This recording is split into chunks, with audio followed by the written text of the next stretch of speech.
Hello everyone, and welcome back, Dark Fears family. Tonight, we're heading far north, to places where the cold isn't the only thing that chills your bones. They say in some Canadian small towns, the silence itself can listen. The snow hides more than footprints, and sometimes the lights you see in the woods aren't from cabins at all. Tonight, we dive into 10 of the most disturbing true horror stories from small towns across Canada.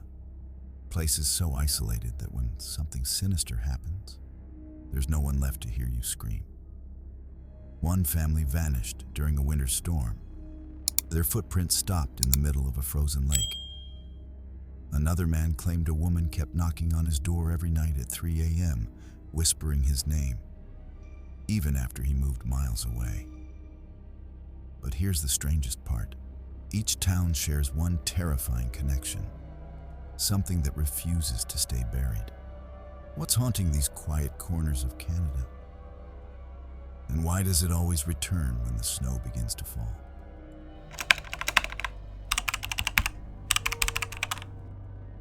My name is Evan, and I grew up in a forgotten little town called Coldwater, buried deep in Ontario's endless forest.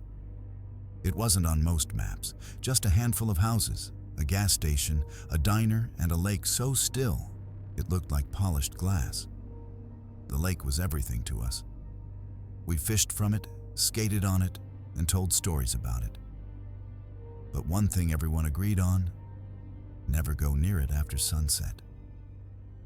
The elders said, "The lake takes what it wants." I thought it was just another spooky tale meant to scare kids. Until one night, I couldn't sleep.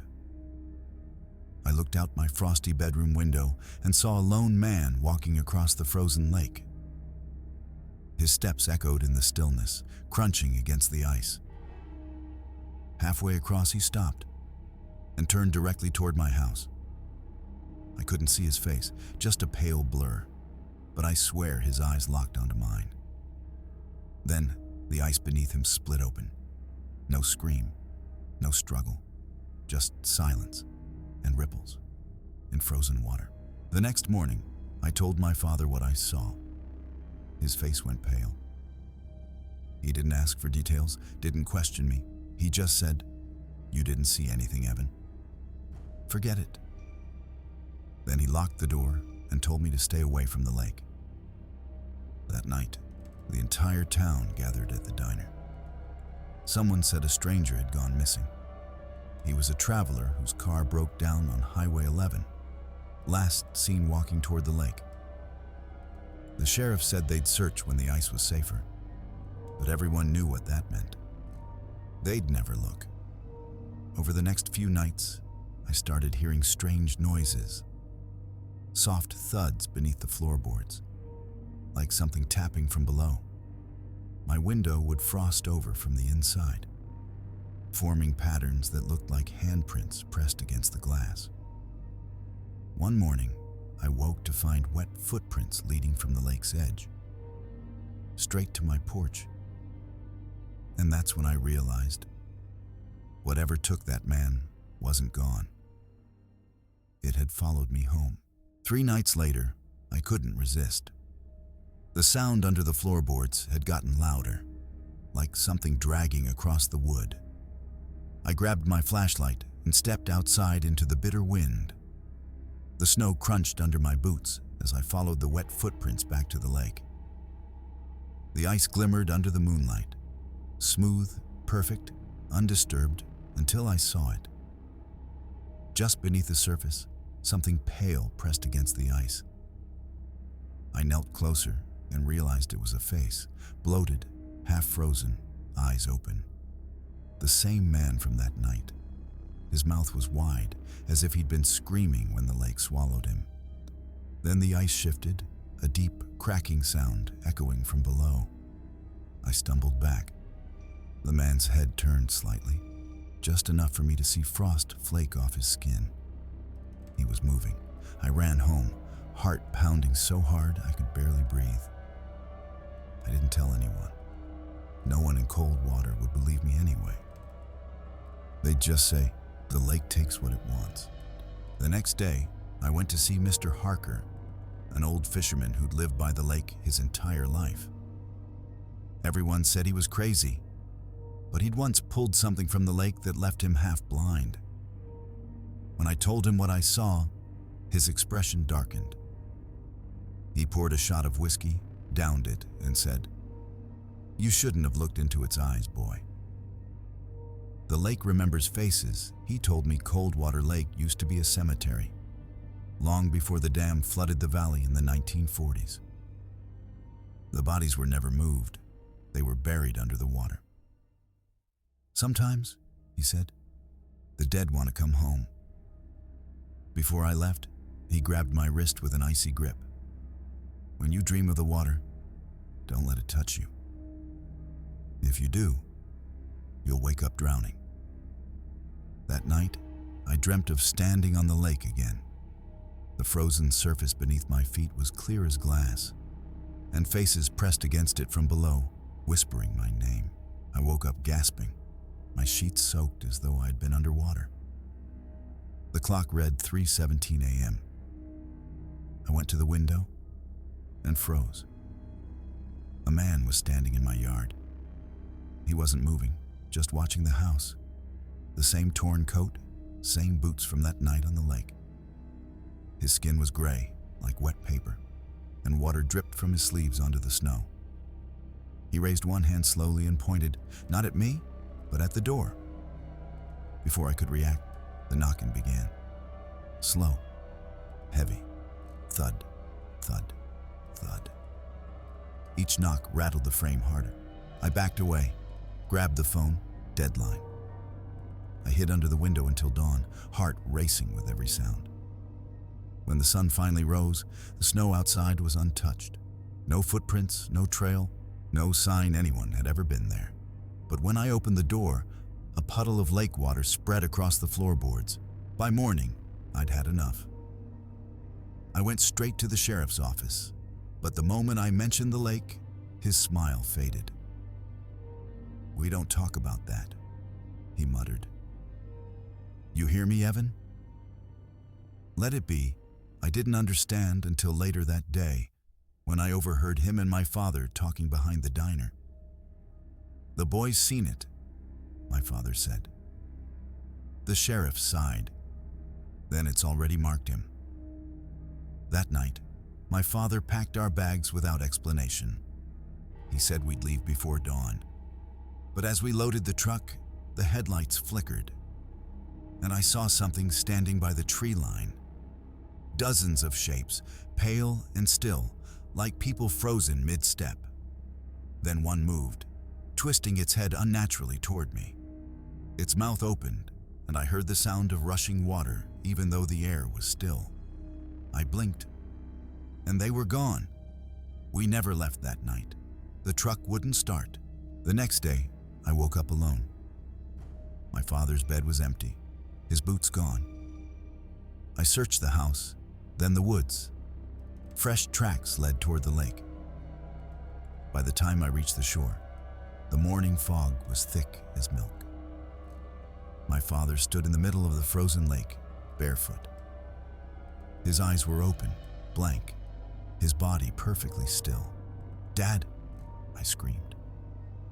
But when I stepped onto the ice, I felt something pulling from below. The surface trembled under my feet, vibrating like a heartbeat. My father began to sink, the ice folding around him like water. I sprinted forward, but before I could reach him, his hand vanished beneath the surface. The only thing left behind was a single boot floating on the ice. I collapsed, sobbing. That's when I heard a whisper, faint, watery, calling my name from beneath. For 2 days, I stayed locked inside, terrified. The townspeople acted like nothing had happened. I begged for help, but no one would even meet my eyes. On the third night, I saw movement at the lake again. Not one figure this time. Many. Dozens of pale shapes standing beneath the surface, visible through the thin ice. Men, women, even children. their faces distorted by the water. And at the center of them all was my father, eyes open, mouth moving like he was trying to speak. I pressed my ear against the glass and heard whispering, hundreds of voices speaking in a language I couldn't understand. Then the ice began to crack. I ran, but before I reached the tree line, something brushed my ankle, a wet, freezing hand reaching out from a hole in the ice. By now, I knew there was no escaping it. Whatever lived beneath Coldwater Lake wanted me. Every night, the knocking returned, louder, faster.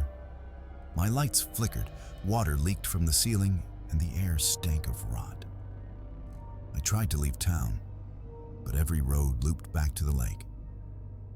The gas station was empty, the diner abandoned. It was as if the town itself had frozen in time, trapped in an endless winter. The final night, I sat by the window with my father's old rifle. The knocking began again, but this time it wasn't the door. It was the walls, the floor, the roof, like the whole house was underwater. And then I saw it, a figure forming from the water pooling on my floor, taking shape, rising. The same pale eyes, the same torn coat. The lake had come inside. I fired once. The sound drowned by the crash of water bursting through the windows. Freezing lake water poured in, dragging me across the floor. I screamed, clawing for the stairs, but the current pulled me down. Through the chaos, I saw faces swirling in the dark water. All the missing townsfolk, their mouths open, whispering bubbles that rose like prayers. Then I saw him, my father, reaching for me. His lips moved, forming one word: run. The water swallowed me whole. For a moment, I felt nothing but silence. And then I woke up, on the shore.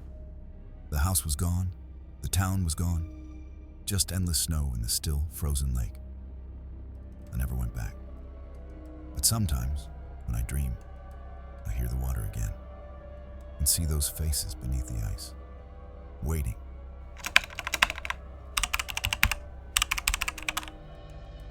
My name is Lauren, and 3 years ago, I moved to a small town called Hollow Creek in British Columbia. I wanted peace, a quiet place to start over after my divorce. The town was picturesque. Snowy mountains in the distance, pine forests all around, and a creek that wound like a silver snake through the valley. My cabin sat right beside that creek.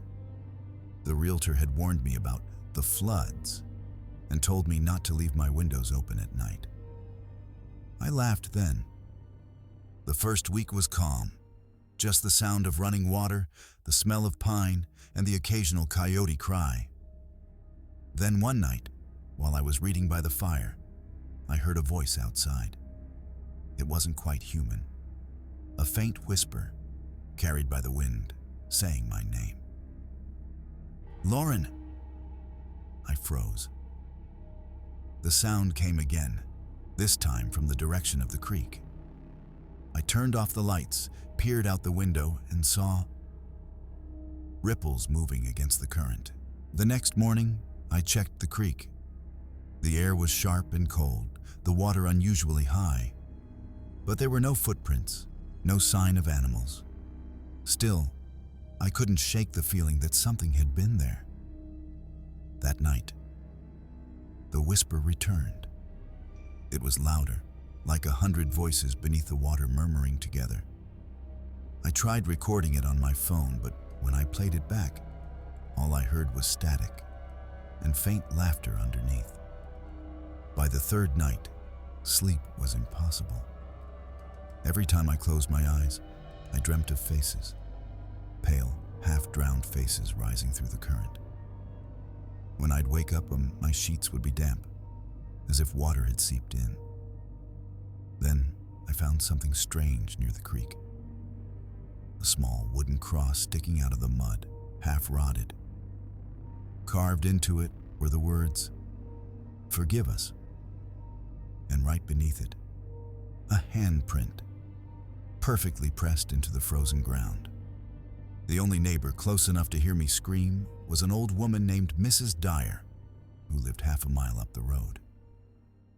When I told her about the voices, she just stared for a long time, then said, "You're living on the old mill ground."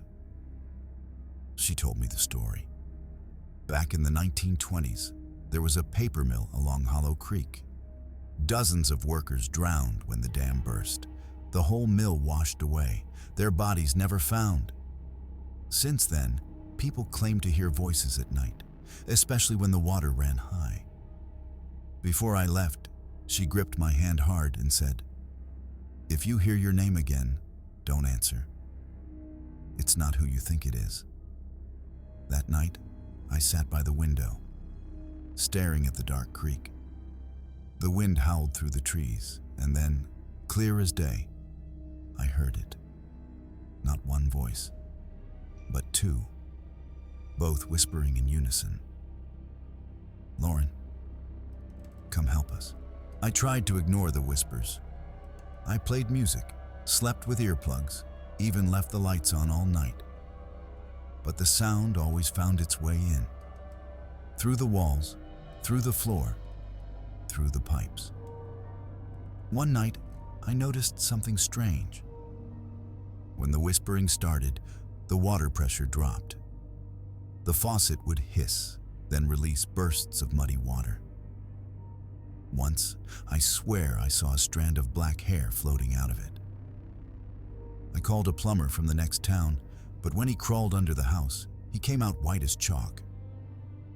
"Ma'am," he said, "your pipes, they're filled with creek water. But you don't have a line from the creek." That night, the whispering turned into singing. Low, rhythmic, like a lullaby carried through water. It was almost beautiful. I went outside, drawn to the sound. The creek glowed faintly blue, and beneath the surface, shadows moved. The next morning, I decided I needed proof. I set up my phone by the window facing the creek and left it recording overnight. When I played it back the next day, I heard what I expected. Faint whispers, like wind through reeds. But at the 3:12 mark, something changed. A voice came through, clear and desperate. "It wasn't our fault." Then another followed, deeper, almost angry. "She's one of them." I dropped the phone. The recording ended with a sound I'll never forget. Splashing footsteps, like someone walking slowly through the creek toward the house. That night, I packed my things. I planned to leave before sunset. But when I opened the door, the air smelled of wet earth and decay. My front steps were covered in muddy footprints, leading from the creek, straight to my bed. I drove into town and went straight to the sheriff's office. When I told him about the voices and the footprints, he didn't look surprised, just tired. He reached into his desk and pulled out a folder thick with yellowed papers. Inside were photos, black and white, of the mill disaster Mrs. Dyer had mentioned. Bodies lined up on the banks, faces bloated, hands still clutching tools. But what caught my eye was the last photo. A woman standing by the wreckage, soaked and smiling, her eyes completely white. The sheriff said, "That's Clara Bell." She was the mill owner's wife. When the dam broke, she refused to leave. Said she'd stay with her workers. Folks claim she still calls out to strangers when the creek runs high. He leaned closer and whispered, "The land you bought?" That's where her house stood. My stomach dropped. When I got home that night, the water in my sink was already running, dark and slow, like blood. That night, I dreamt of the mill. I stood on a wooden bridge as rain poured from the sky. Below, the creek raged, swollen and black. Workers screamed as the dam cracked open, waves swallowing everything in sight. Then I saw her, Clara Bell, standing in the water, her white eyes reflecting lightning. She smiled at me and whispered, "You came back." I woke up gasping, my floor wet beneath my feet. Outside it was raining for real, harder than I'd ever seen. The creek had risen so high it was almost level with the yard. As thunder roared, a voice called from outside my window, "Help us, Lauren." But this time, I could see them. Faint shapes in the water, dozens of them, reaching out, faces pale and drifting just below the surface. By morning, the entire property was half submerged. The creek had overflowed into my yard, swallowing the fence and creeping toward the cabin steps. I tried calling for help. No signal. Even the radio played only static. I started hearing voices inside the walls. The same whispers, but closer now. They echoed through the vents, the sink, the drain. Every drop of water in the house seemed to have a voice. When I looked into the bathroom mirror, condensation had formed words across the glass. "Let us in." The moment I wiped it away, the lights flickered, and I saw a face behind me in the reflection, soaked and grinning. I spun around. Nothing. Just dripping water running down the tiles. Then the floorboards groaned, and cold water began seeping up between the cracks. I realized, too late, that the creek wasn't flooding my yard. It was pulling my house under. By nightfall, the water had reached my knees. Furniture floated. The air smelled of rot. I climbed onto the table, clutching my flashlight as the voices filled the room. Hundreds of whispers blending into one deep hum. Then, through the open doorway to the porch, I saw her. Clara Bell. She was standing waist-deep in the water, her dress drifting around her like smoke. Her skin glowed faintly blue, and where her eyes should have been were two hollow sockets glowing white. She lifted her arms, and the water rose with her, swirling upward in a spiral. Faces formed within the current. Men, women, children, all staring at me. "Come with us," she said softly. "It's been so long." The water reached my chest. I tried to scream, but icy hands grabbed my legs, pulling me down. I woke up at dawn, lying in the middle of the road, drenched and freezing. My cabin was gone, completely washed away. The creek had receded, calm and silent, as if nothing had happened. The sheriff found me hours later. He said there'd been no storm, no flood warnings, just clear skies all night. When they took me to where my home used to be, I saw nothing but a patch of mud and an old wooden cross sticking out of the ground. The same one that read, "Forgive us." Now, years later, I still hear Hollow Creek in my dreams. Sometimes I wake up to the sound of running water, and once, I swear I heard a woman's voice whisper through the drain pipe, "You came back."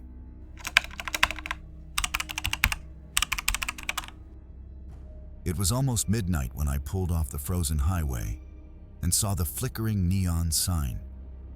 Frostvale Motel, vacancy. The snowstorm had turned the world white. My wipers screeched against the windshield and the radio whispered static. I'd been driving for hours through the Canadian Rockies, and this rundown motel was the only sign of life for miles.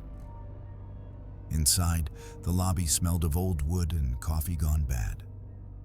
Behind the counter stood an elderly man with clouded eyes. He didn't greet me, didn't smile. He just slid a key across the counter, room 7. As I turned to leave, he finally spoke. "If you hear knocking during the night, don't answer." I forced a nervous laugh, but his expression didn't change. His pale eyes followed me until I disappeared into the icy hallway. Room 7 was cold. The wallpaper peeled like old skin. When I lay down, the heater clicked twice, then stopped. Silence filled the room. Then, just past 1 a.m., 3 slow knocks echoed from inside the wall behind my bed. I sat up, heart pounding. The knocks came again. 3 slow, hollow thuds, perfectly spaced. I pressed my ear to the wall. Nothing but cold silence. I knocked back once. The response came instantly. 3 knocks again, this time closer, louder, like something shifting inside the wall itself. I grabbed my flashlight and crouched down near the floorboards. A faint draft leaked through a crack in the wall, carrying with it a smell of damp rot. And something else. Something metallic. When I shone my light through the gap, I saw something move. Pale fingers curling back into the dark. I stumbled backward, my breath misting in the frozen air. The knocking stopped. But for the rest of the night, I couldn't sleep. I kept hearing faint breathing, like someone lying right behind the wall, matching my every inhale and exhale. By dawn, I'd made up my mind. I was leaving. But when I looked out the window, I saw something carved into the snow just outside my door. A single word. Stay. I went back to the front desk, but the old man wasn't there.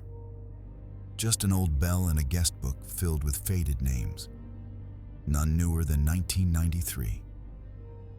When I turned to leave, the door behind the counter creaked open on its own. I shouldn't have, but curiosity pulled me inside. It was a maintenance hallway lined with old cleaning supplies and frozen pipes. Near the end, I found it, a wooden door nailed shut with rusted boards. The smell of decay oozed from behind it. I pried one board loose and peered through a narrow gap. What I saw made my stomach twist. A room identical to mine, but the walls were black with soot. In the corner stood a bed frame, and chained to it, something that moved. It was humanoid but wrong. Too long, too thin, its skin gray and glistening like ice. It turned toward me slowly, and I saw the hole in its face, where a mouth should have been. From that hole came the sound of knocking. I ran. Back in my room, I packed up fast. As I zipped my bag, a dusty photo album slid out from under the bed. I froze. I hadn't seen it there before. I opened it.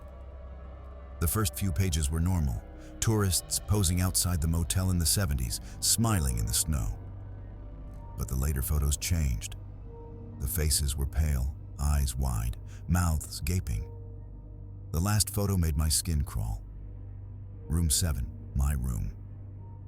In the picture, someone stood at the window, watching from behind the curtains. Someone who looked exactly like me. A shiver crawled up my spine. I dropped the album. But when it hit the floor, the heater clicked on again. Only this time, the air that blew out wasn't warm. It was freezing cold, reeking of rot. And faintly, through the vent, I heard a whisper. Not a voice, but a dozen voices layered together. Don't leave us here. I went to the bathroom to splash water on my face. The mirror was fogged, though the air was freezing. I wiped it clean and froze. My reflection didn't move. It stared back at me, eyes dull and sunken. Then slowly, it smiled. A grotesque, twitching grin that split its cheeks too wide. Its hand pressed against the glass, fingertips black like frostbite. I stumbled back, knocking over a towel rack. My reflection stayed in place for a moment longer, then tilted its head, as if studying me. The mirror began to vibrate, tiny cracks spreading from the corners. I heard the faint echo of knocking again, but this time it came from inside the mirror. I threw a towel over it and bolted out of the bathroom. The room felt wrong, colder, darker. My own breath looked like smoke. When I turned toward the window, I froze again. Outside, standing ankle-deep in the snow, was my reflection, watching me from outside the glass. I stormed into the lobby, shouting for the old man. The front desk was empty, except for an old rotary phone ringing softly. When I answered, his voice rasped through static. "You opened the wall, didn't you?" I demanded to know what was happening, but he just wheezed out a sigh. They built this motel on the site of an asylum fire. The bodies, they were never buried, just sealed behind walls to save money. But they don't rest easy along silence. Then, faintly, I heard knocking echoing through the line. That same slow rhythm. The voice continued, breaking apart like static. They took my eyes first, then they started taking guests. The line went dead. I turned toward the door behind the counter, the one leading to the hidden hallway. It was open again. From the darkness beyond came the faint sound of dragging footsteps. Getting closer, I ran behind the counter and down the hall, flashlight trembling in my hand. The dragging sound grew louder, wetter, like something pulling itself through mud. The hallway ended in a metal hatch leading downward. The basement. It was half open, the hinges crusted with frost. Against every instinct, I climbed down. The beam of my flashlight cut through damp air.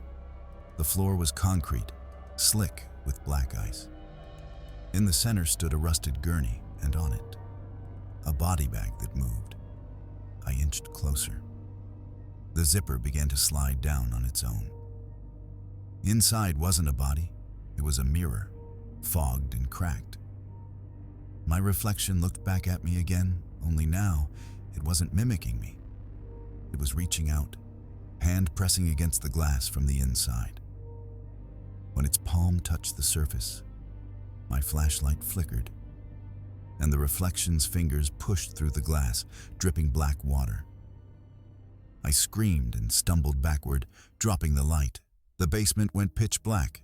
Pitch. When the flashlight flickered back on, I wasn't in the basement anymore. I was standing in room 7 again.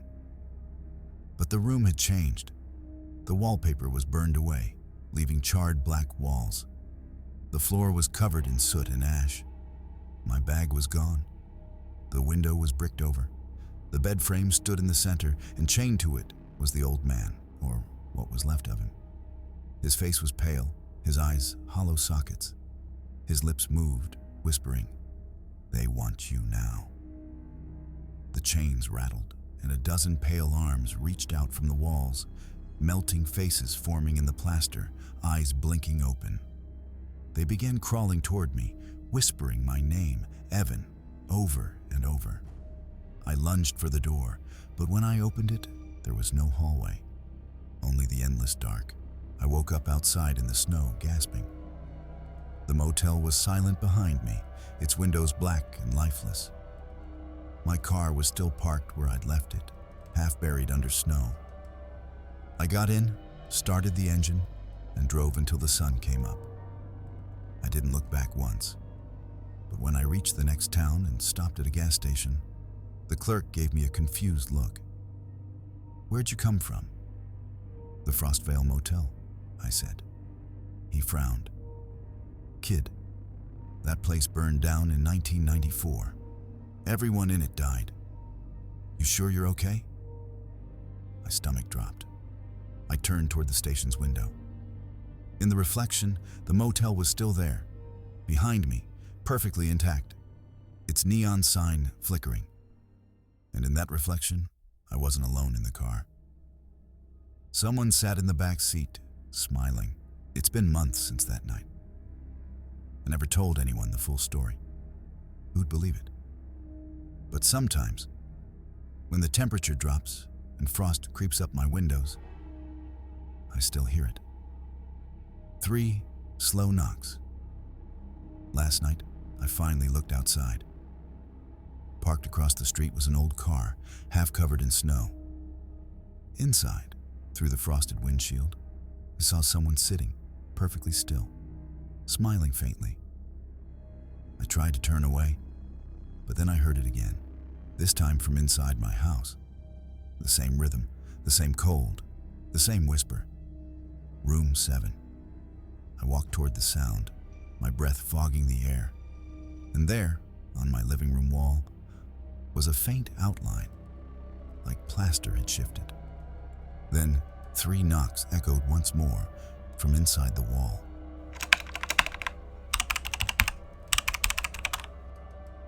My name is Claire, and I used to live in a remote town in Nova Scotia called Ravenscreek, a place wrapped in mist and silence. The heart of our town was a crumbling stone church, its bell tower looming above everything like a crooked finger reaching toward the clouds. The bell hadn't rung in 50 years, or so we thought. One winter night, around midnight, I woke to the faint sound of the bell tolling, deep, metallic, and impossibly distant. I looked outside, and through the falling snow, the church stood dark. Yet the bell swayed gently, like something unseen was pulling it. The next morning, the townsfolk whispered that old Mrs. Halley, the caretaker, had died in her sleep. By the end of that week, 3 more people were gone, and every death was preceded by that same midnight toll. Everyone in Ravenscreek said it was a warning, that when the bell rings again, the church is calling for another soul. After Mrs. Halley's funeral, I visited the church to help clean out her belongings. The air inside was heavy, smelling of dust and candle wax.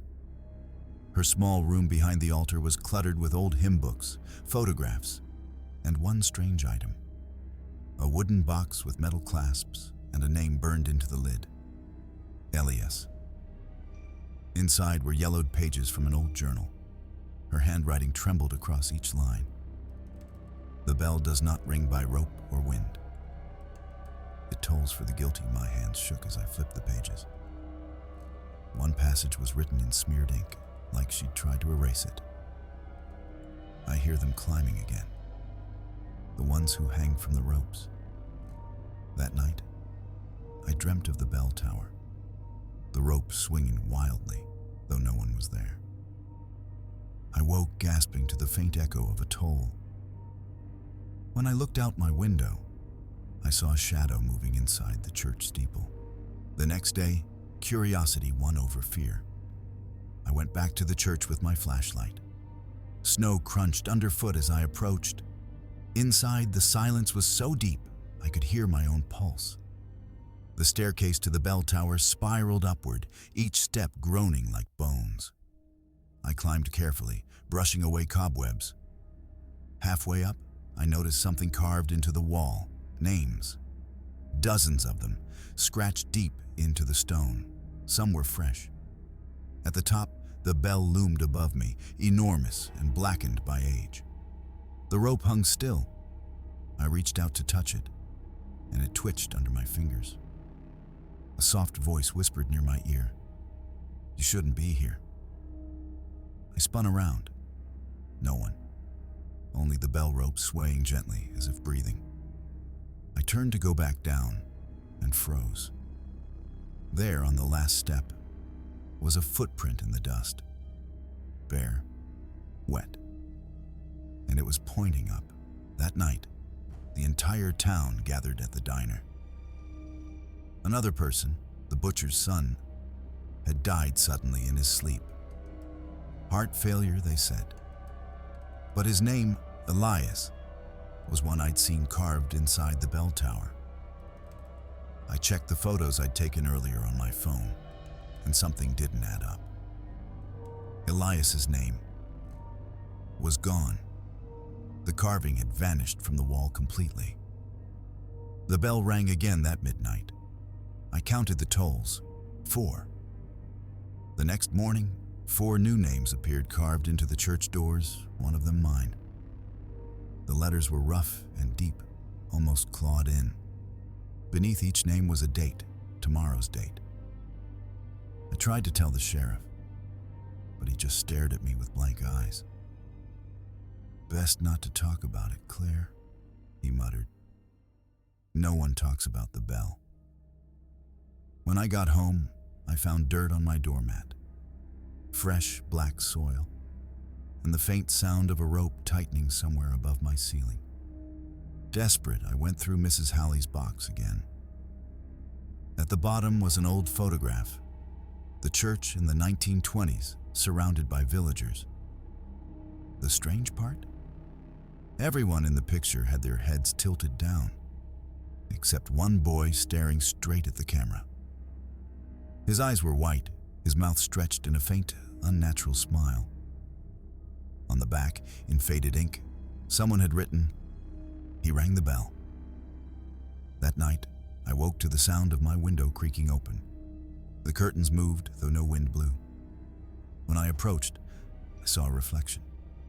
The boy from the photo, standing behind me. He whispered, "It's almost your turn." Then, from across the valley, the church bell began to toll. Soft at first, then louder. With every chime, the reflection's grin grew wider, until his mouth stretched from ear to ear. At dawn, I packed my car and drove toward the highway. The snow thickened, covering the road like white fog. But no matter how far I went, the same church steeple appeared ahead, leaning, shadowed, and wrong. My GPS glitched, the signal looping back to Ravens Creek. My hands trembled as I realized I was driving in circles. When I stopped to catch my breath, I saw someone standing in the road, the old caretaker, Mrs. Halley. Her eyes were hollow, skin gray, mouth whispering words I couldn't hear. I rolled down the window slightly, and she rasped, "You can't leave?" "You've already heard the bell behind her." The church appeared again, closer this time. The bell swung wildly, though there was no wind. And over the roar of the storm came one more toll. When I woke, I was back in my bed. The clock read 11:50 p.m. My head ached, my neck burned. I ran to the mirror and froze. Faint rope marks circled my throat, raw and red. I tried to scream, but my voice came out hoarse, strangled. My reflection blinked a second too late, then began to smile. At exactly midnight, the first toll echoed. The sound came not from outside, but from inside my walls. Each ring shook the house, dust falling from the ceiling. I backed away, clutching my throat until I hit something cold. The bell rope, hanging from nowhere, swaying slowly. When I looked up, there was no ceiling, only darkness and the faint outline of a tower above my house. And from that tower, something began to climb down. I ran outside barefoot into the snow, gasping for air. The whole town was silent, windows dark. Overhead, the church bell tolled again, louder, closer, until it felt like it was ringing inside my skull. I turned toward the church. Shadows were moving up its walls, hundreds of them, human-shaped, dragging themselves higher with invisible ropes. Some were missing faces. Some had no heads at all. And at the top, just below the bell, one figure was climbing downward, reaching for me. Its mouth hung open in a scream that made no sound.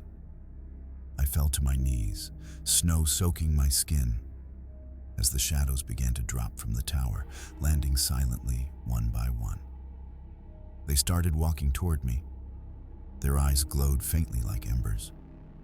And when they opened their mouths, the tolling bell stopped. I remember falling backward into the snow. The shadows surrounded me, whispering in voices that sounded like the people who had died. Mrs. Halley, Elias, the butcher's son. They lifted me toward the sky, and for a moment, I saw inside the bell. It wasn't metal at all. It was bone, carved with faces frozen mid-scream. The final toll rang out. 6. When I opened my eyes, the sun was rising over Ravens Creek. The church was gone, the snow untouched. My house stood silent, my name no longer carved on the door. But in my reflection, I saw something new. A faint rope mark around my throat, fading slowly.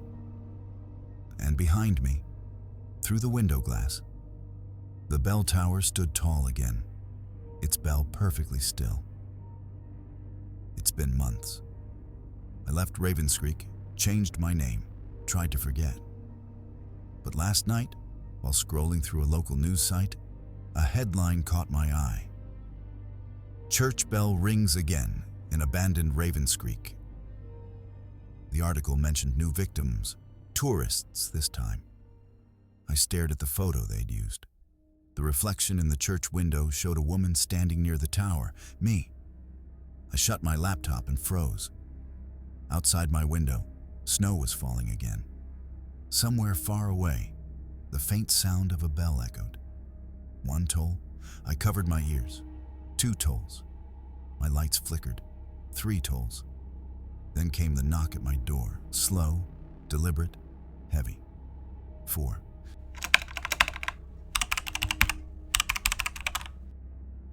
My name is Ethan, and I've never believed in curses or haunted houses. But that was before I took a wrong turn one February night while driving through northern Ontario. Snow came down like ash, heavy and endless. My GPS flickered, then died completely. I was miles from any town when I saw a single yellow porch light glowing through the blizzard. Desperate for warmth, I parked near a crooked mailbox that read, Thorn. The house looked ancient, boards warped, windows fogged with frost, yet the porch light burned steady, inviting. I knocked, no answer. But when I pushed the door, it creaked open. Inside, the air was stale, heavy with rot and dust. Furniture was covered in sheets, and the only sound was a faint ticking, a clock somewhere deep inside. Then a whisper, soft but clear. You made it back. I froze. The door slammed shut behind me, and when I turned toward the sound, I saw footprints appearing in the dust, one by one, leading up the stairs. I told myself it had to be the wind or my imagination. But the footprints kept forming, pressing down the dust one after another, slow and deliberate. I backed away, heart pounding, but the whisper came again, closer now. It's been so long, Ethan. I hadn't told anyone my name. The floorboards above creaked. Something was moving, dragging across the old wooden hallway. I spotted a framed photo on the wall, a faded picture of a family. A man, a woman, and a boy who looked exactly like me. The air grew colder. My breath turned to mist. I ran to the front door, pulling hard. It wouldn't budge. The knob felt like ice, burning my hand. That's when I noticed the dust on the floor forming words, slowly spelling, "Welcome home." My flashlight flickered, and from the top of the stairs, a shadow leaned forward. Tall, motionless, watching. I followed the shadow upstairs, though every step felt heavier than the last. The hall smelled faintly of old wood and candle wax. At the end of it was a door slightly ajar, a faint orange glow spilling through the crack. Inside, dozens of portraits lined the walls, oil paintings of faces I didn't recognize. Each face stared blankly outward, and in every one, the eyes seemed wet, freshly painted. One painting at the center caught my breath. It was me, not me as I was, but older, my skin gray and hollow, my eyes dead. Beneath the frame, written in gold paint, "The Last Thorn." Suddenly the house groaned as though alive. The air thickened, pressing on my chest. I stumbled back, and every portrait's eyes began to move, turning to follow me. Then, from behind the largest painting, came the slow scraping sound of nails on wood, as if something was trying to claw its way out. I ran from the portrait room, my flashlight flickering wildly. The hallway stretched longer than before, impossibly long. I passed door after door, each slightly open, each whispering faint voices behind it. When I finally reached the end, there was one door different from the rest, made of iron, padlocked shut. Etched across it were the same words from before. "Welcome home." The padlock looked rusted, ancient, but the metal was freezing cold. As I touched it, my vision blurred, and suddenly I saw flashes. A boy playing in the snow outside this house, a woman calling him in, a man ringing a small handbell. The images faded, replaced by the whisper again. "You promised you'd never leave us." I stumbled back, gasping for air. The walls seemed to breathe, wood pulsing softly, like veins beneath skin. Then the padlock snapped open on its own. The door creaked ajar, releasing a blast of icy wind that smelled like grave dirt. The iron door led to a narrow staircase spiraling downward into blackness. The air was cold, wet, and smelled of soil. Each step groaned as if warning me to turn back.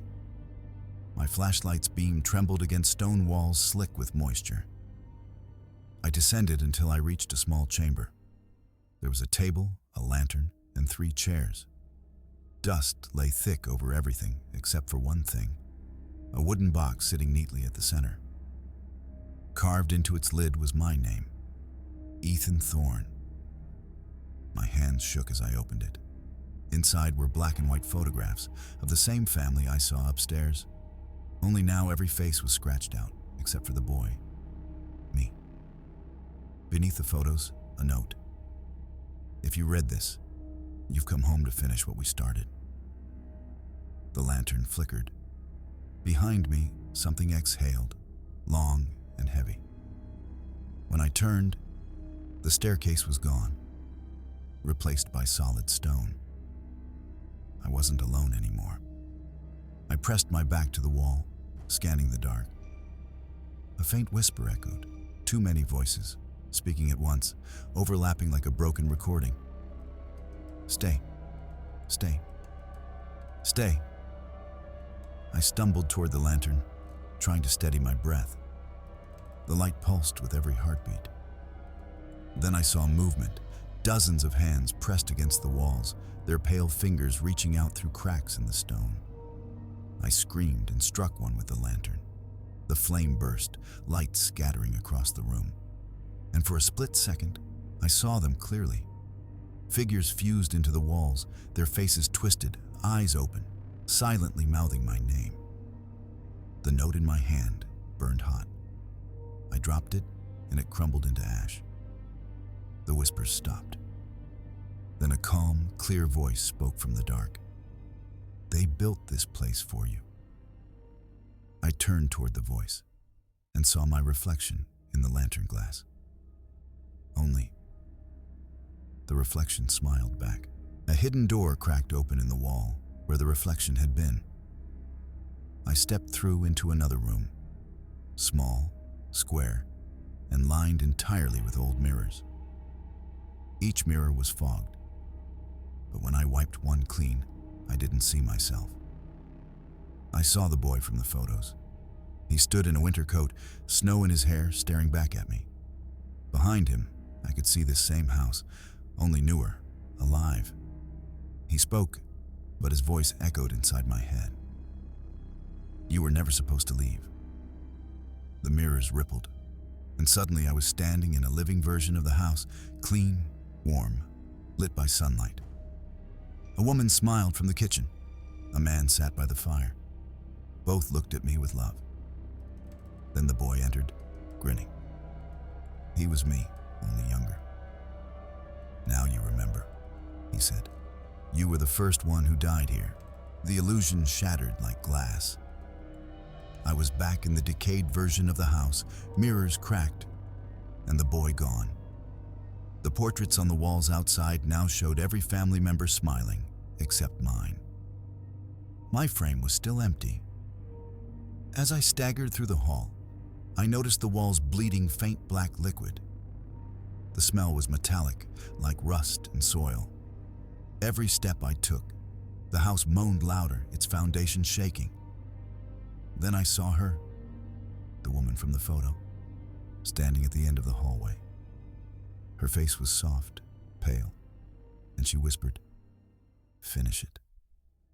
She held out a small handbell, the same one from my vision. When she rang it, every door in the house slammed shut at once, and the whispering voices screamed in unison. The house wasn't haunted. It was feeding. The floors buckled as the house's frame groaned like a living beast. I fell to my knees, covering my ears as the bell's sound grew deafening. Shadows poured from the walls, taking human shapes, the same faces from the portraits, circling me. "The last thorn returns," they hissed. I tried to run, but the floorboards beneath me split open. Cold hands clawed at my ankles, pulling me down into darkness. Through the chaos, I saw the boy again, holding the bell, smiling wide. "Don't fight it. You belong here." The woods swallowed me whole.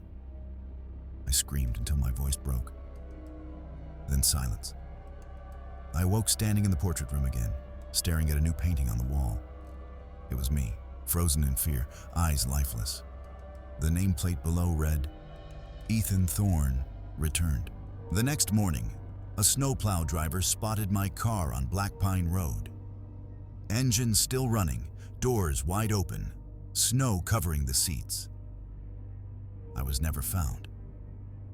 Locals say that if you drive that way on a snowy night, you'll see the porch light of the Thorne house glowing faintly through the storm. Sometimes, a man stands in the window, pale, motionless, staring at the road. And if you stop to look too long, the light will go out, and the bell will ring once. Those who hear it don't make it home. They say the house chooses new names now, and if you listen closely beneath the wind, you'll hear a faint whisper carried from the trees. Welcome home.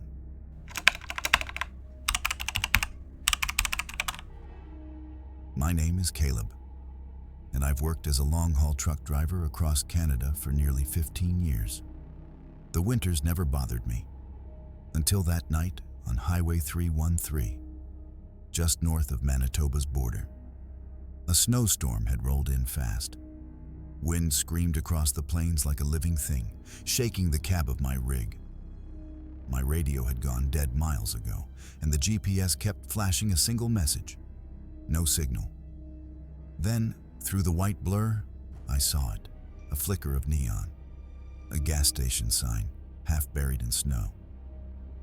It read, "Martin Service, since 1957. I hadn't seen it on any map, but my tank was nearly empty. I pulled off the road and parked beside a single, flickering light pole. The building looked abandoned, the windows frosted, the door slightly open, creaking in the wind. But from inside, I could hear a faint hum, like an engine idling somewhere deep below the floor. I called out, "Hello? Anyone here?" And from the back of the store came a voice, low, trembling, and very human. "You shouldn't have stopped." The voice came from behind the counter, a man sitting in a dusty parka, head bowed, hands wrapped around a cup of coffee that had long gone cold. "Road's closed up ahead," he said without looking up. "You can't go on tonight." His voice cracked on every other word, dry and tired. He looked like he hadn't slept in days. "I just need some gas," I said. "I'll pay whatever it costs." He finally looked up. His eyes were pale gray, almost colorless. "Ain't no gas here," he said softly. "Hasn't been for years." A chill ran through me. The heater in the building wasn't working, yet the air felt thick and warm. The hum I'd heard earlier grew louder, vibrating through the floor. The man's hands shook as he pointed to the back room. "You'll find what you came for there." When I turned toward the hallway, I saw boot prints leading across the dusty floor. But there was only one set, and they ended halfway to the door. The rest of the steps just stopped. I followed the prints to the back door, my flashlight cutting through layers of dust and cobwebs. The air was humid and smelled faintly of burnt oil. When I pushed the door open, I found a staircase descending underground, lit by a single swinging bulb. The hum was louder now, rhythmic, almost mechanical. Halfway down, I noticed the walls. They weren't concrete, they were metal, smooth and cold to the touch. The further I went, the more it looked like some kind of tunnel, leading far beneath the building.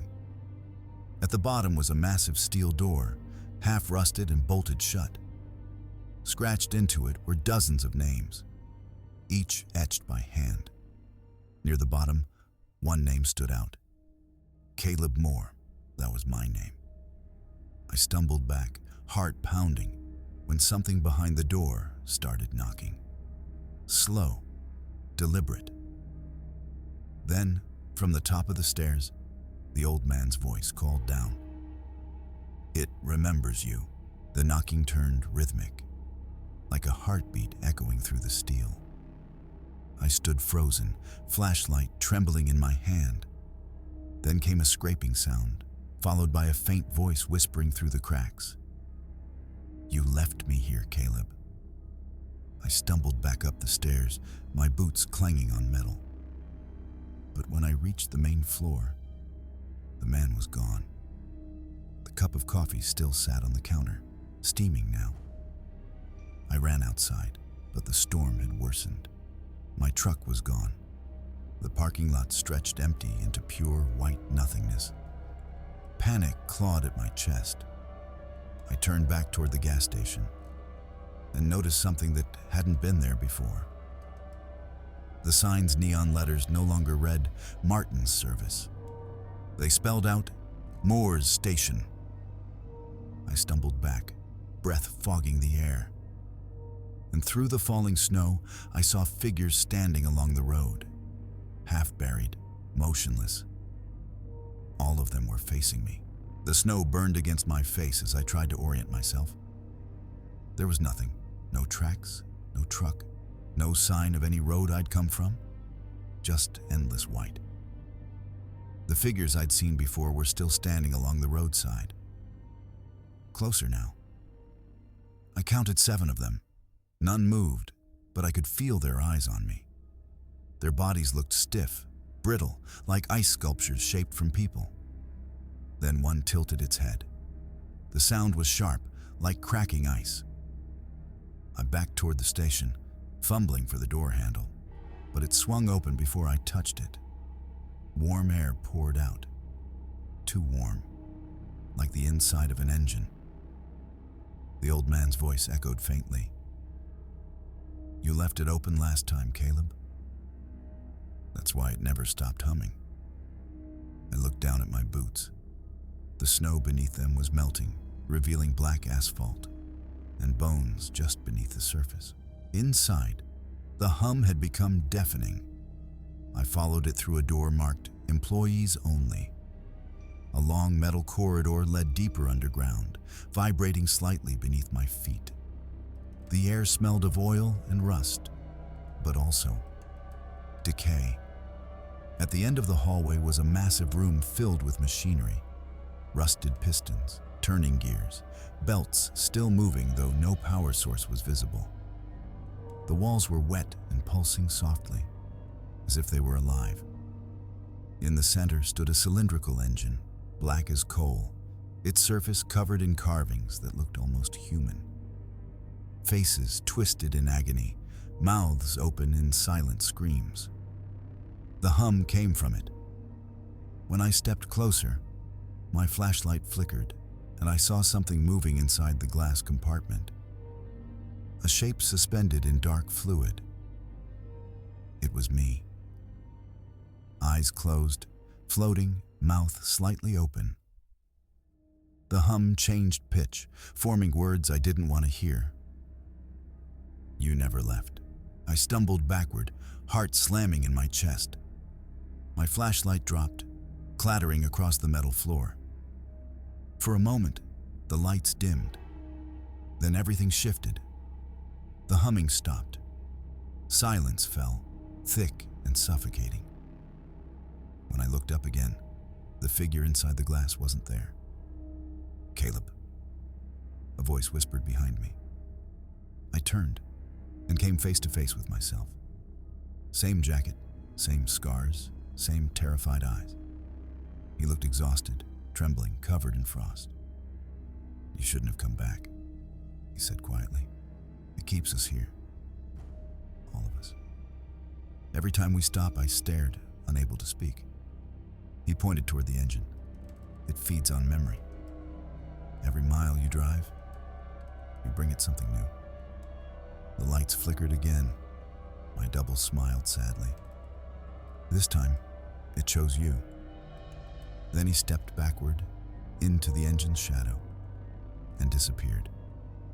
The hum resumed, louder than before. I ran. The tunnel seemed endless now, stretching farther than physics should allow. Each light above me flickered in sequence, as if following me. When I burst into the gas station shop again, everything had changed. The shelves were full, stocked with food, drinks, and maps from decades ago. The air was warm and clean. A bell rang above the door. Someone had entered. It was a woman, dressed in a red coat dusted with snow. She smiled nervously. "Hey, do you sell gas?" My car broke down on the highway. I froze. I knew her face. I'd seen her photo in my truck, taped to the dashboard. It was my wife. She frowned. "Are you okay? You look like you've seen a ghost behind her." The neon sign flickered outside the window. It now read, "Martin's Service, since 1957. And faintly beneath it, in smaller letters, something began to appear, glowing red. "More family owned." The radio behind the counter crackled to life, blaring static, then a calm male voice. "Severe blizzard warning remains in effect for Highway 313.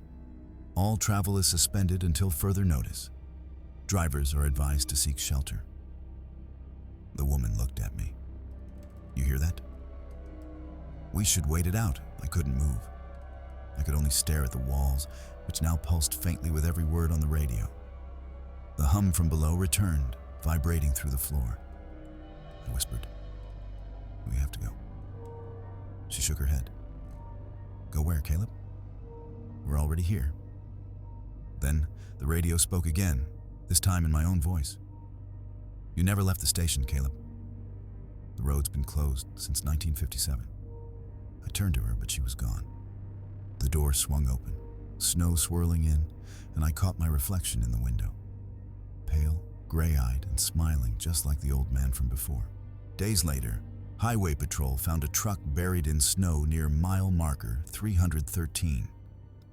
The engine was still running, cab empty, heater blasting. No sign of the driver. They say that sometimes, during whiteouts, drivers see a faint neon sign glowing ahead. An old gas station that shouldn't exist. Some stop for warmth. Some even speak to a tired old man inside. None of them make it home. And when the storm clears, there's always a new sign half buried in the snow. Freshly painted letters. Moore's Service, since 1957. If you're ever driving through northern Manitoba and the snow gets too thick to see, don't stop. Because once you pull into that station, you never really leave.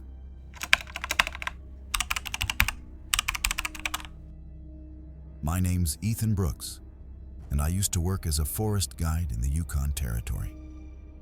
The kind of wilderness where the sun vanishes for weeks and silence feels alive. In 2015, a group of 4 tourists from Vancouver hired me to lead them into the Duskwood Creek area.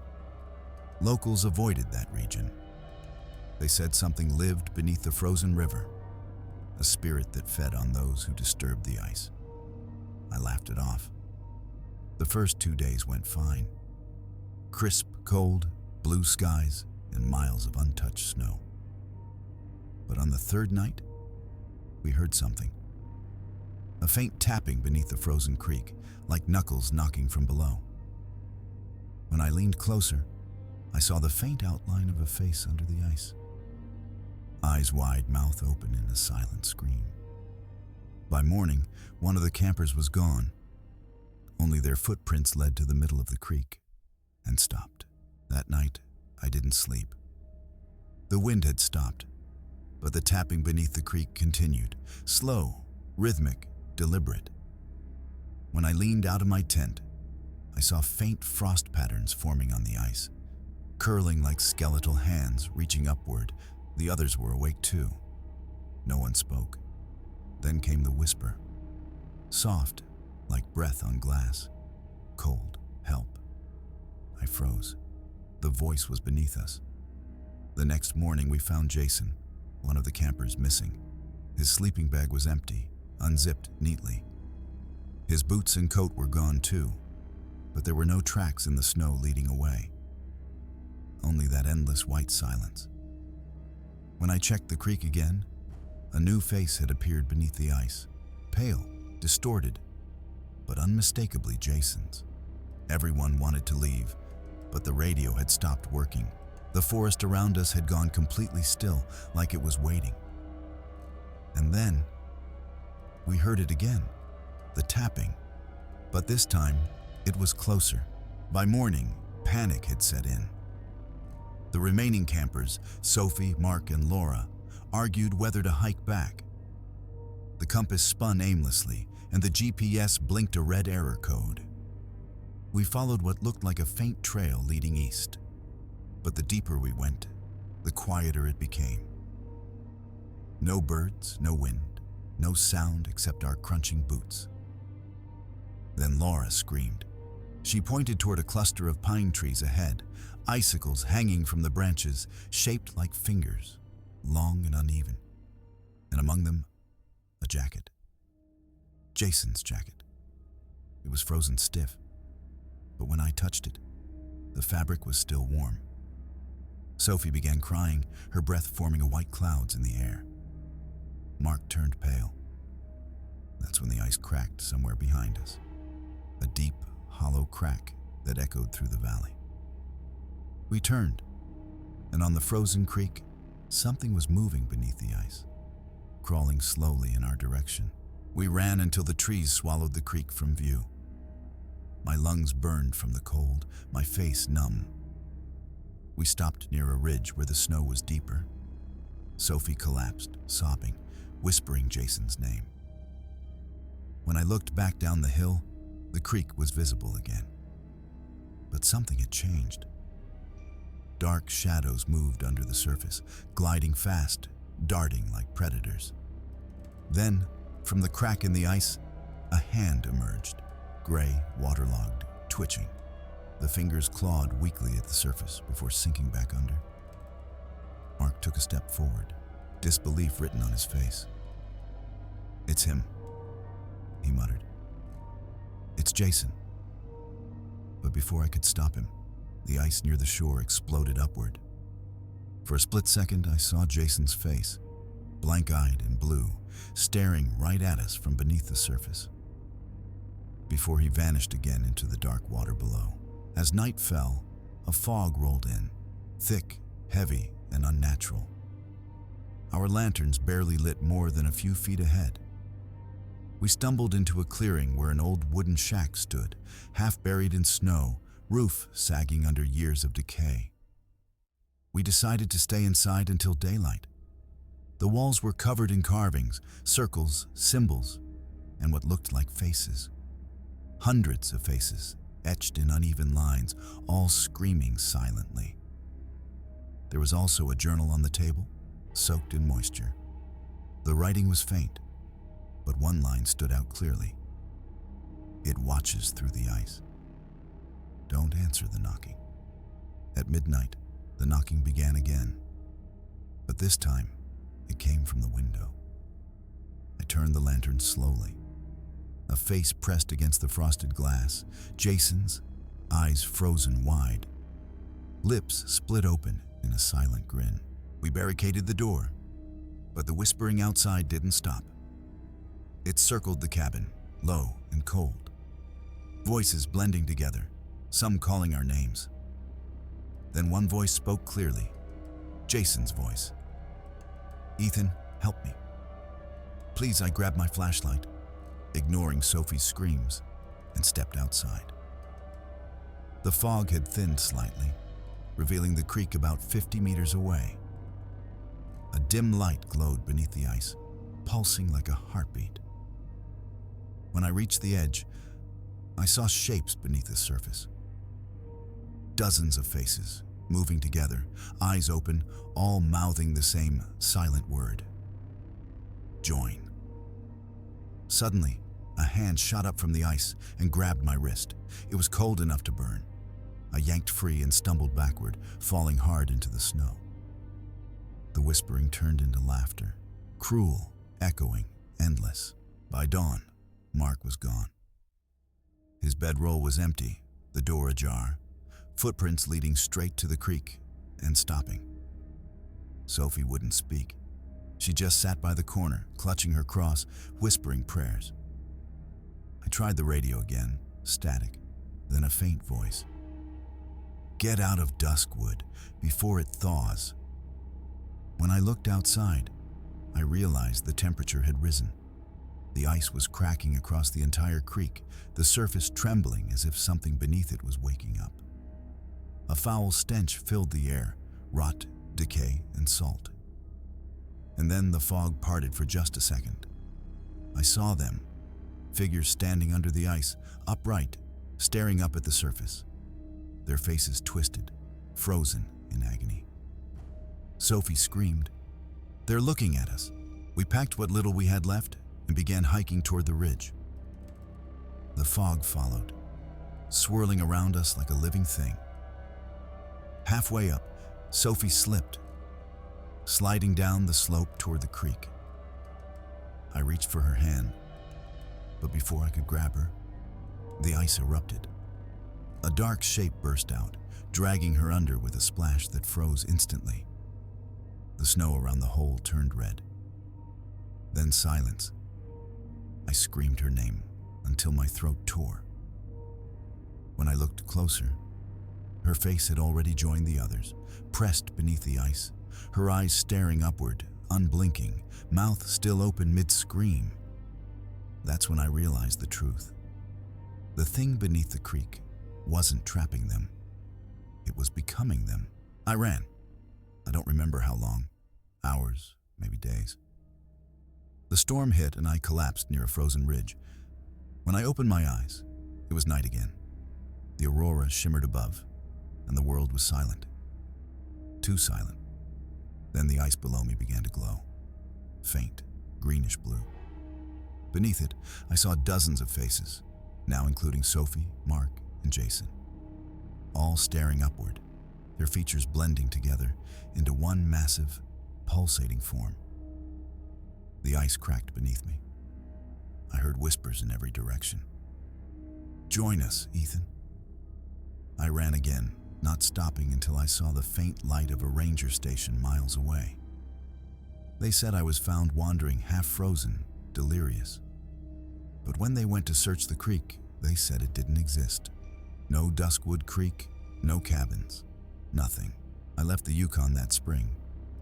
But sometimes I still hear it, the faint tapping at night. A year later, I woke up to find frost creeping across my bedroom window. And when I looked closer, there was a face in it, Jason's. The ice cracked across the glass, and from behind it, something whispered, "It followed you." I moved 5 times since then, but it keeps finding me. Wherever there's frost, wherever the air turns cold, I see their eyes, frozen, waiting. People tell stories about haunted lakes, ghosts, and cursed forests. But I know the truth now. Some places don't want to be forgotten. They remember. And if you ever hear tapping beneath the ice, don't look down.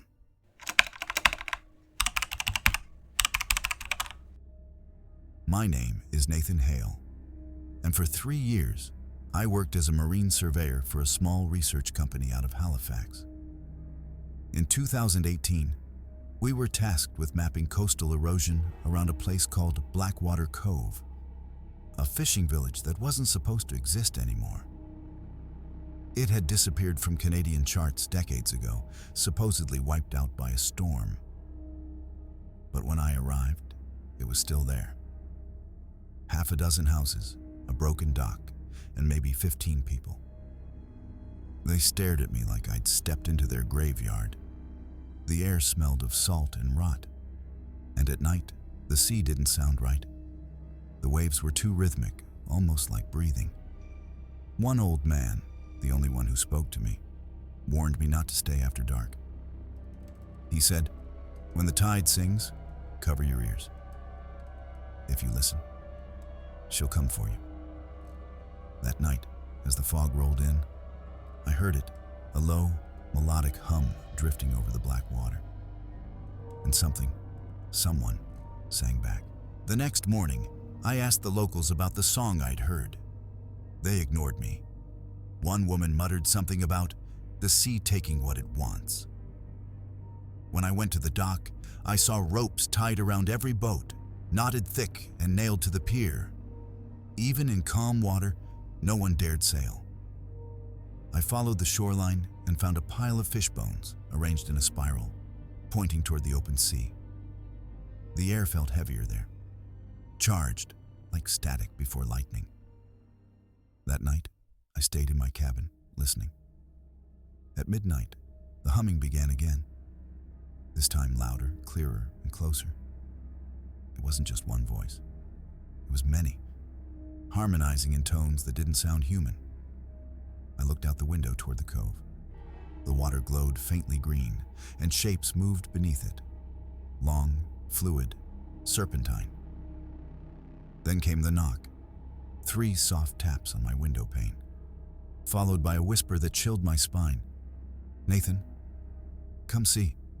The next day, I hiked up to the old Blackwater lighthouse, hoping someone there could explain what was happening. Inside, I found the keeper, a frail man named Thomas Reed, his eyes pale and glassy. He looked startled to see me.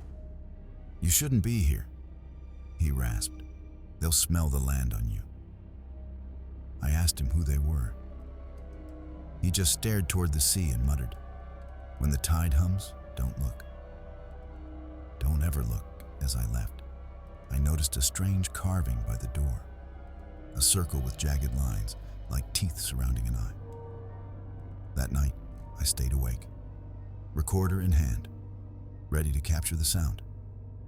But when the tide came in, the hum turned into something else, a low, sorrowful wail that made the walls tremble. I couldn't help it. I looked. Out past the dock, rising from the black water, was a figure with long hair floating like seaweed, eyes glimmering pale green under the moon. I recorded everything that night. When I played it back the next morning, the sound wasn't a song anymore. It was whispering, layered over static. And in between the whispers, I heard names. Mine was one of them. When I went down to the beach, the fog was thick and sour-smelling. A trail of wet footprints led from the water straight up to my door. But they weren't barefoot, they were webbed. Thomas found me there, pale and shaking. He said, "Now she knows you." He told me the story, that long ago sailors from Blackwater drowned a girl accused of witchcraft. They tied her to an anchor and dropped her into the cove. Her last curse was that when the sea sang, those who heard it would drown themselves to join her. She's been building her choir ever since, he said. That night, the song returned. Clearer, closer, beautiful in a way that made my chest ache. It called my name again, softly at first, then louder. I covered my ears, humming to block it out. But somehow, I could still hear it, inside my head. The walls began to vibrate. My glass of water rippled. Outside, the tide surged higher than ever, crashing violently against the dock. Then I saw them, figures walking out of the water, their skin gray, hair slick with algae. Their eyes glowed faintly green, mouths moving in perfect harmony with the song. They weren't drowning victims. They were the choir. And at the center of them, floating above the water, was her, the siren. Her face was both beautiful and dead, her voice threading through my skull like silk and steel at once. When I woke the next morning, the storm had calmed, but something was wrong. My ears bled faintly, and when I looked in the mirror, there was salt crusted along my neck like dried seawater.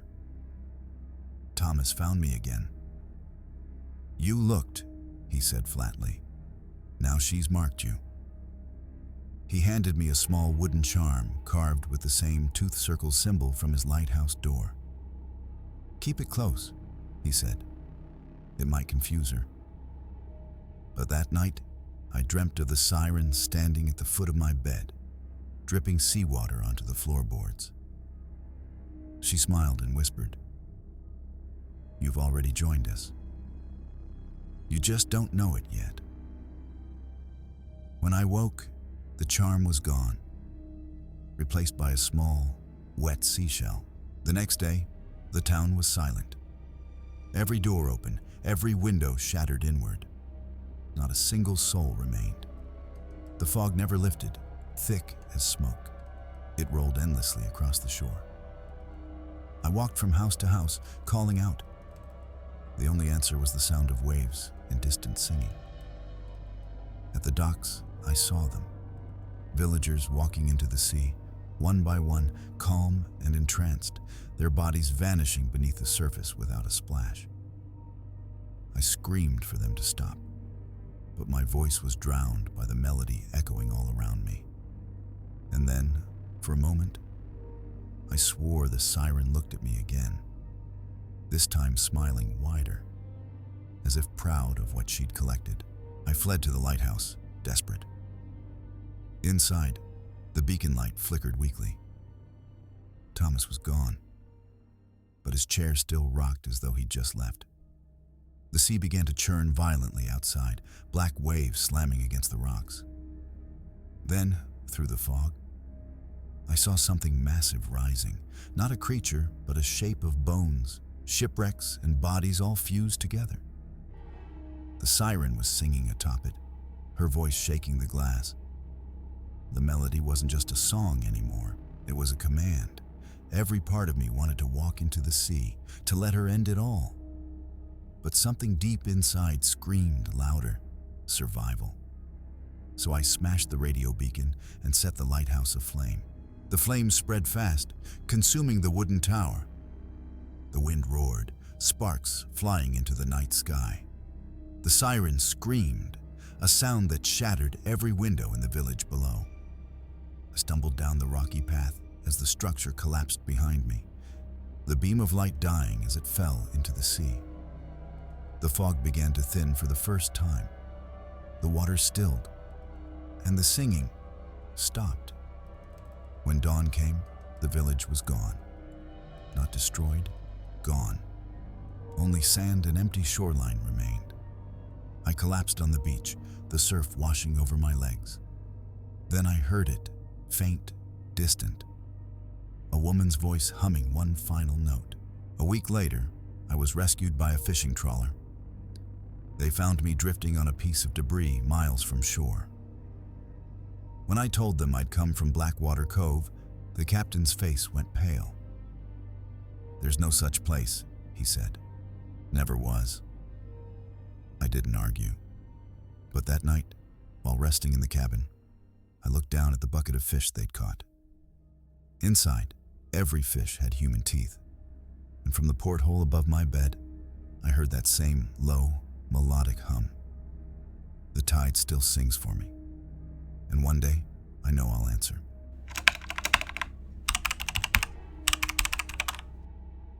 My name's Caleb Morrison, and I grew up in a quiet logging town called Dawson Trail, deep in Manitoba's endless woods.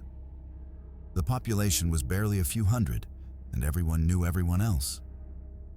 But there was one place even the old-timers warned us to stay away from, a dense stretch of pine forest 3 miles east of town that folks called the Screaming Woods. The name wasn't just for show. On certain winter nights, when the wind rolled through the frozen trees, people claimed to hear screams, long, drawn-out wails that didn't sound human. Some said it was the wind whistling through the trunks. Others whispered it was the souls of loggers who died in a fire there decades ago. I never believed any of it, until the night I followed the sound myself. That was the last time I ever set foot in those woods. It started as a stupid dare. My friend Ryan bet me $50 I wouldn't walk into the screaming woods after sunset. It was mid-February, freezing cold, and the kind of night when the moon looked too bright for its own good. I took my flashlight, zipped my jacket, and started walking down the old logging trail. The woods were silent at first, that deep kind of silence where your heartbeat sounds too loud. But as I reached the clearing where the fire supposedly happened, the air changed. It grew heavy, sharp, like the forest was holding its breath. Then, faintly, I heard it. A scream. Not far. Not the wind. It was high-pitched, cracking, desperate. A sound that made my spine crawl. I froze, thinking Ryan was pranking me. But when I turned around, I couldn't see the trail anymore. Just trees, thick, close, endless. That's when I realized I wasn't alone. I stood perfectly still, trying to listen past my own heartbeat. The scream had faded, replaced by another sound. Footsteps crunching snow, slow and deliberate. I turned the flashlight toward the sound, but it only revealed trees. Then I heard another set of steps, closer this time, circling me. "Ryan?" I called out, my voice breaking. "This isn't funny." No answer. The beam of my flashlight flickered, and for a second, I thought I saw movement. Something pale darting behind a tree. I tried to follow it, but the woods were changing. I swear the path behind me wasn't where it had been. The trees looked older, darker, gnarled. I realized I'd walked too deep. The wind picked up, carrying faint cries. Not one, but many. Like dozens of voices, screaming at once from beneath the ground. Then my flashlight went out. And that's when something grabbed my arm. I yanked my arm away and stumbled backward. My heart hammered as I flicked the flashlight, desperate for light. When it came back on, I saw footprints, but not normal ones. They were long, uneven, like someone crawling instead of walking. The trail of prints led deeper into the woods, toward a dip in the snow where the ground looked disturbed. I should have run, but curiosity got the better of me. I crept closer. The smell hit me first, like rotting leaves mixed with something metallic. Then I saw it, a hole in the snow leading into what looked like a burrow. And inside it was movement. Something pale was shifting beneath the frost, like flesh under ice. Suddenly, a face pressed up from beneath the snow, mouth wide open, screaming without sound. I screamed too and ran. The forest erupted around me with shrieks, echoing from every direction. The woods weren't haunted. They were alive.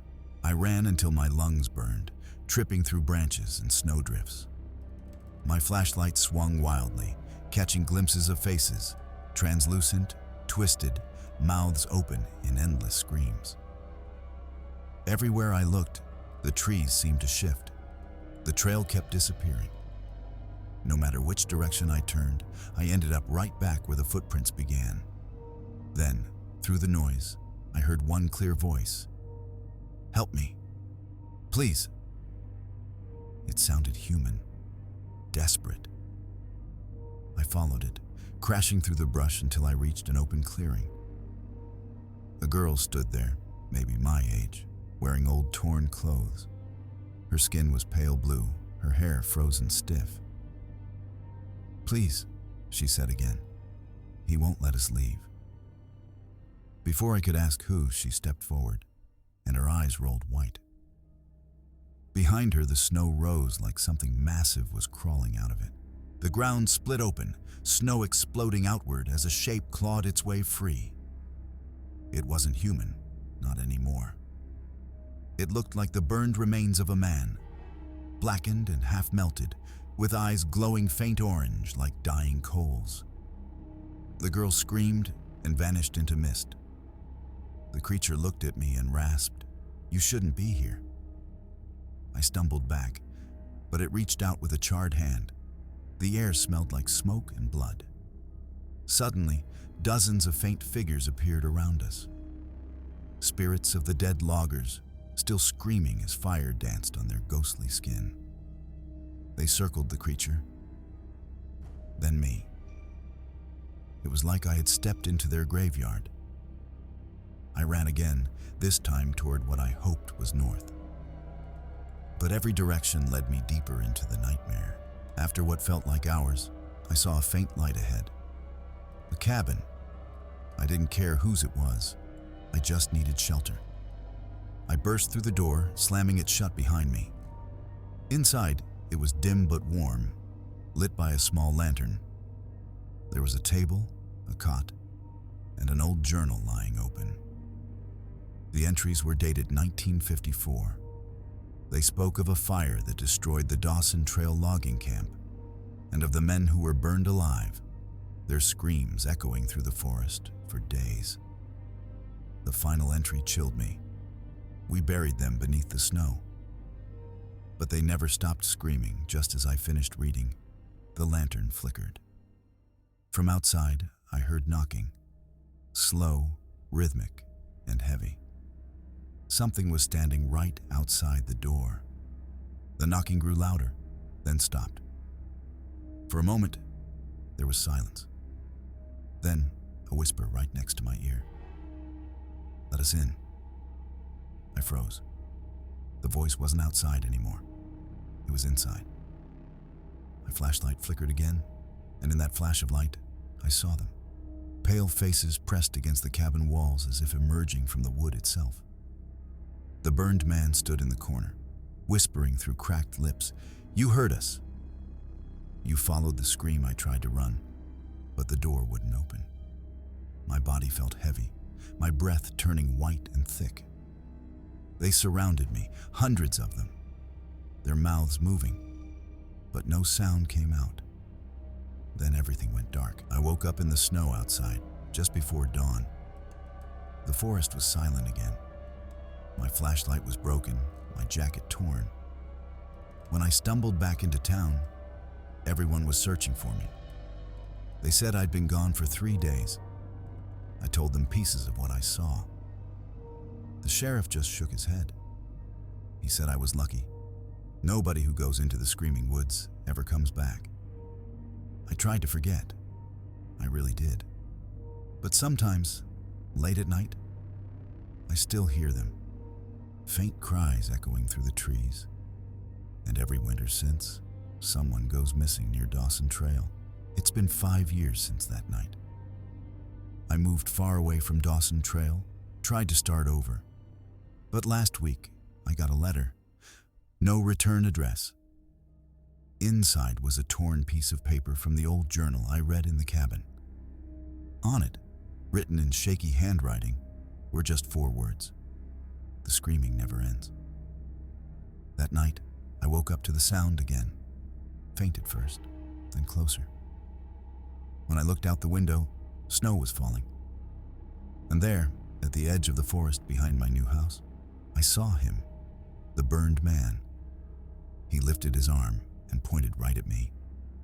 Then I heard the scream, not from outside this time, but from inside my own head.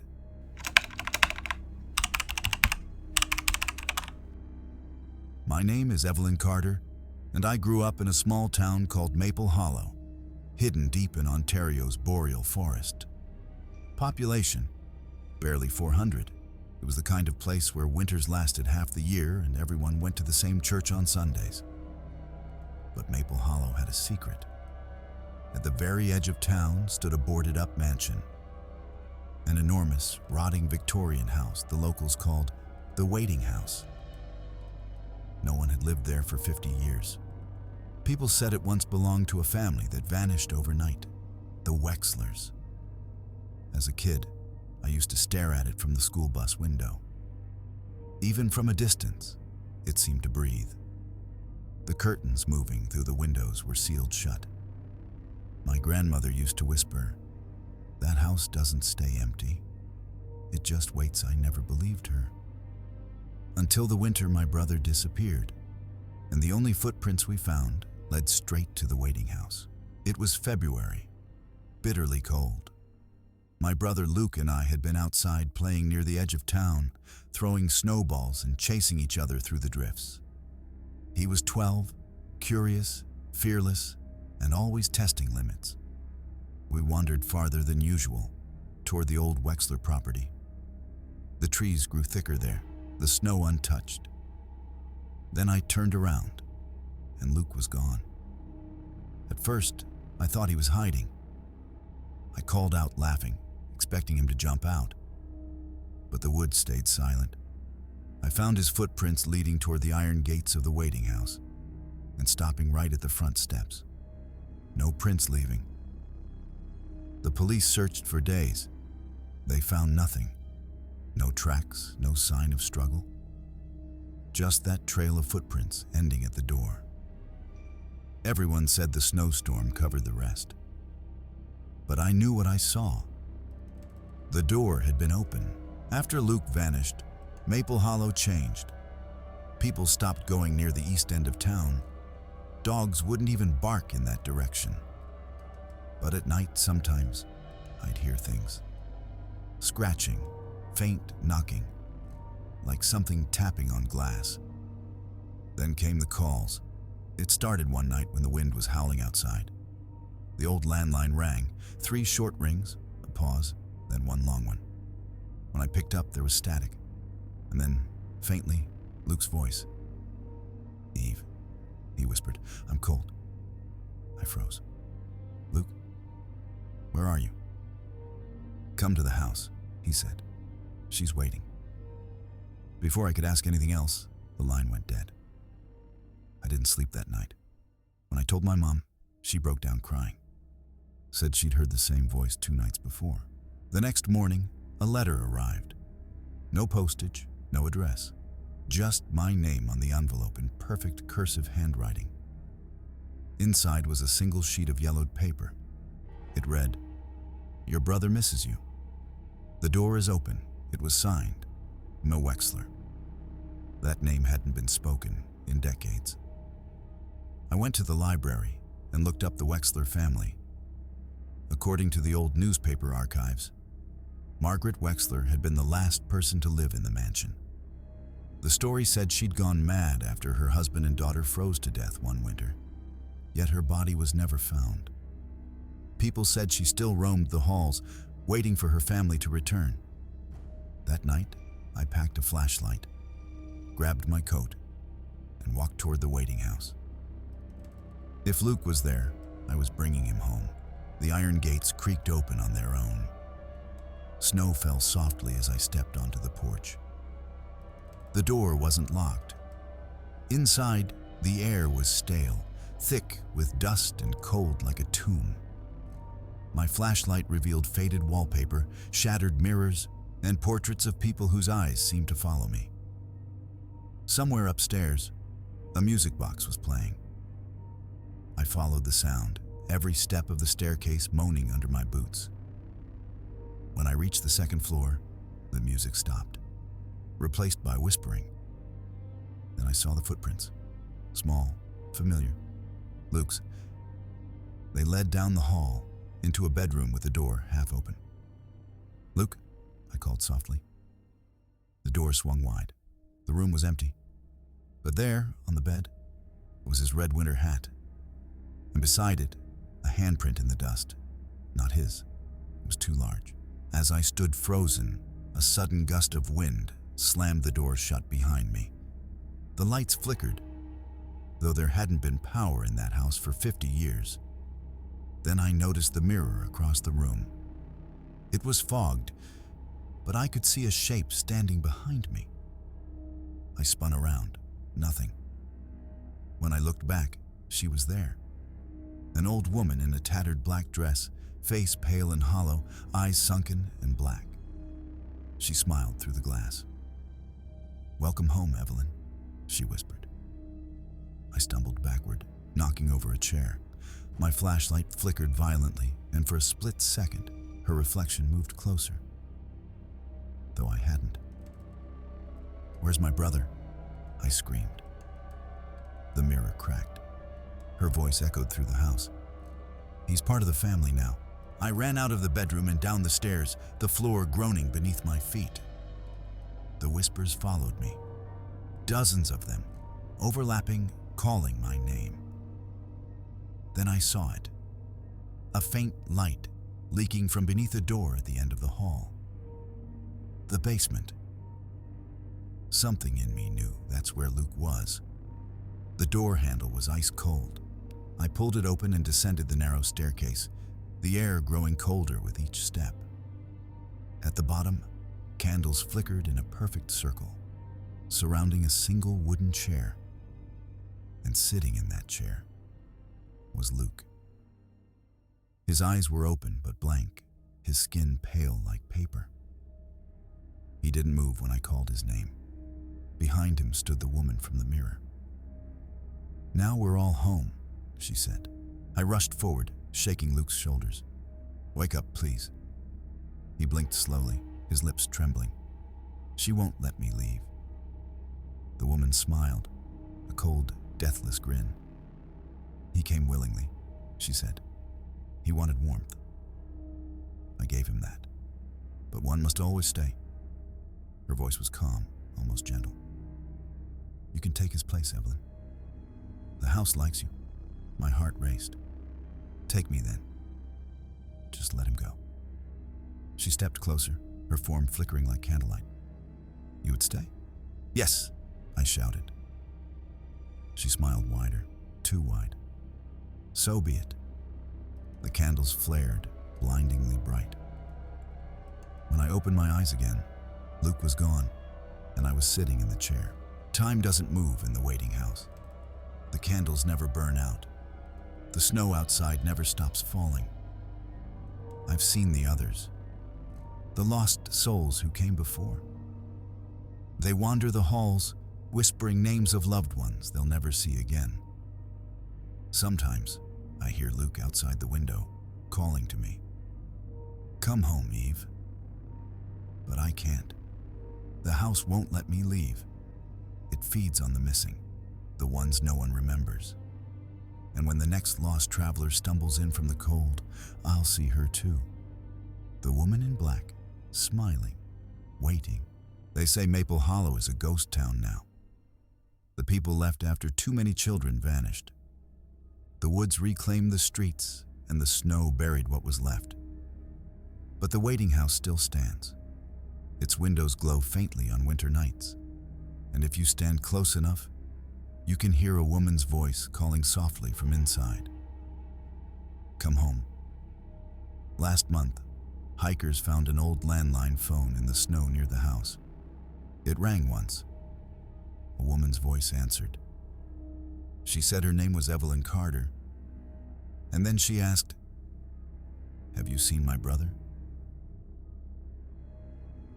Hello again, Dark Fears family. If you've made it this far, take a deep breath, because what you've just heard were 10 of the most chilling, true small-town nightmares buried deep within the frozen heart of Canada. Places where time stands still, where every scream echoes longer in the cold, and where even the dead seem too afraid to rest. From cursed lakes and haunted hospitals, to the woods that whisper your name. Each story reminds us of something terrifyingly real. That in small towns, evil doesn't hide. It waits. And sometimes, it waits for you. So if you ever find yourself driving through a lonely Canadian road on a snowy night, and you see a flickering porch light from an old house that shouldn't be there, keep driving. Because some doors, once opened, never close again. Thank you for watching, and for facing the darkness with us tonight. If you enjoyed these stories, don't forget to like, subscribe, and ring the bell so you never miss another night of true terror. Until next time, stay safe, stay curious, and never stop fearing the dark. This was Dark Fears